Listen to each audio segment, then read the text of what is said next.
Salut à tous, c'est Analyste. On se retrouve pour le débrief du Classico Barça-Real. Victoire 3-1, premier titre pour Xavi en tant que coach du FC Barcelone et premier titre pour Busquets en tant que capitaine du club. Dans cette vidéo, on va revenir sur le contenu du match, évidemment, la masterclass de Xavi, la prestation XXL de nos joueurs et on va revenir sur tous les enjeux et toutes les conclusions. Est-ce qu'il y a des conclusions à tirer de ce match et surtout est-ce que j'ai été trop dur avec Xavi depuis le début de la saison? On va essayer d'y répondre. On va commencer par le match. Donc victoire 3-1 du FC Barcelone qui s'est présenté donc dans ce qui devrait être pour moi en tout cas la composition, le 11 type du Barça jusqu'à la fin de la saison. Donc ce 4-3-3, on va dire mouvant qui se transforme en 3-2-2-3, même si hier on n'était pas forcément sur une défense à 3, mais voilà, ce 4-3-3 avec donc Koundé Christensen dans l'axe, Araujo à droite, Baldé, le feu, la fusée Baldé à gauche, un double pivot, parce que là c'était vraiment un double pivot, Busquets, Frenkie, et une attaque, enfin Pedri un peu plus haut en 10, Gavi ailier gauche, Dembélé ailier droit et Lewandowski en pointe. Bon, clairement, le match, on va pas passer par 10 000 chemins, c'était une masterclass. Tactiquement, Xavi a botté les fesses de Carlo Ancelotti, il n'y a rien d'autre à dire, hein. Il lui a botté les fesses, on les a mangés de la première à la dernière minute. Alors oui, le Real physiquement, ils sont pas au mieux dans leur saison. Oui, Alaba n'était pas là, oui, Tchouaméni n'était pas là. Mais très honnêtement, je pense qu'ils n'auraient pas fait la différence. On était très au-dessus. Je pense que c'était un match un petit peu en dessous du 4-0 qu'on leur avait mis à Bernabéu l'année dernière, mais c'est une démonstration. On les a complètement martyrisés. Et ce que j'ai aimé, c'est l'attitude de l'équipe qui est à l'image de Gavi, homme du match, hein, on reviendra dessus. L'équipe qui voulait vraiment, qui voulait du sang. Là, clairement, on ne s'est pas arrêté de jouer, on n'a pas arrêté jusqu'au bout. Malheureusement, on a pris ce petit but à la 92e minute ou 93e qui fait, bon, ça fait une petite tâche, mais on va pas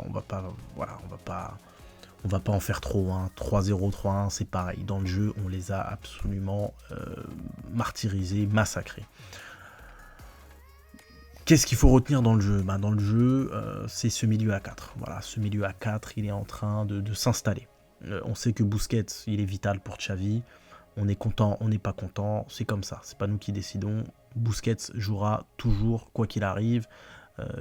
Sauf si... Enfin, même pas. Je suis même pas sûr qu'en cas d'accident de trottinette ou de quoi que ce soit, même sur une béquille, je pense qu'il jouerait. De toute façon, il se blesse jamais, il a pas de muscle. Donc, il ne se blesse pas, la question ne se pose pas. Donc, Busquets, Frenkie, Pedri, Gavi, ça le protège, puisque forcément il y a plus de densité, plus de solutions.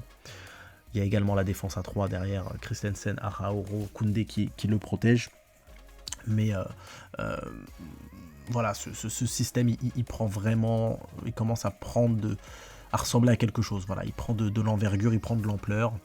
Araujo, comme d'habitude, quand il rencontre le Real Madrid, qui a mis Vinicius dans sa poche, hein, ça, on commence à y être habitué. Baldé côté gauche, mon Dieu, la vitesse du type, c'est dingue. Je pense que Alba, c'est interdit aujourd'hui, c'est interdit de remettre Alba titulaire. C'est interdit, c'est pas possible. Alba, à partir de maintenant, déjà pour lui, c'est Monsieur Baldé. Quand il passe dans le vestiaire, c'est Monsieur Baldé. Hein, Monsieur Baldé, que voulez-vous? Alba ne peut plus regarder même Baldé dans les yeux. C'est la différence entre les deux, c'est juste dingue. Bon, j'ai noté aussi que Ferran et Marcos Alonso n'étaient pas rentrés. Voilà, hein, les petits chouchous, il était temps aussi qu'ils soient sanctionnés. Vraiment sur le match, il n'y a pas de flop. Tout le monde a été au top. Mention spéciale évidemment pour Gavi qui a montré que voilà, c'était vraiment un joueur particulier. Moi j'ai beaucoup aimé le voir à gauche. Et je pense que même si, dans un milieu à 3, je pense qu'il est peut-être mieux à gauche et Pedri à droite, parce que Pedri a peut-être plus de facilité à s'adapter à droite, même si on l'a plus vu à gauche, hein, dans le milieu. Mais J'ai vraiment aimé Gavi, son activité, sa qualité technique, sa finition. Il est décisif, il les a rendus dingues, ils lui ont même tiré les cheveux. Enfin, c'est Gavi masterclass. Masterclass de Gavi, masterclass aussi de Xavi, évidemment. Bon, je lui ai assez tiré dessus pour là aujourd'hui, lui le féliciter. Masterclass, même au niveau des changements, il s'est pas précipité, il n'en a presque pas fait, il a attendu la 75e ou quelque chose comme ça. Copie parfaite, voilà, copie parfaite. Carlo Ancelotti, ridicule à côté. Donc sur le match, sur le contenu, c'est top, top, top, top. Prestation XXL, trophée largement mérité. Maintenant, on va revenir sur l'après, parce que c'est surtout ça qui va être important, c'est l'après. Les enseignements, les conclusions qu'on peut tirer de ce trophée-là. Alors, est-ce que j'ai été trop dur avec Xavi depuis le début? Clairement, je ne pense pas. Pourquoi? Parce qu'une super coupe d'Espagne, alors certes, même si c'est un classico, on est content, mais on va pas se foutre à poil pour une super coupe d'Espagne, soyons clairs. Le parcours en Ligue des Champions, c'est pas une super coupe d'Espagne qui va le changer. Maintenant, il faut avancer. Donc cette super coupe d'Espagne, elle va surtout permettre à tout le monde de se relâcher. Xavi va pouvoir desserrer les fesses sur son banc. Il faut qu'il se tranquillise. C'est bon, tu as gagné un titre. Alors évidemment, c'est pas le titre qui va lui sauver son poste, je pense. Il faudra, on le sait tous, gagner la Liga. S'il ne gagne pas la Liga, ça va être compliqué de rester. Mais ce premier trophée va lui permettre de se tranquilliser.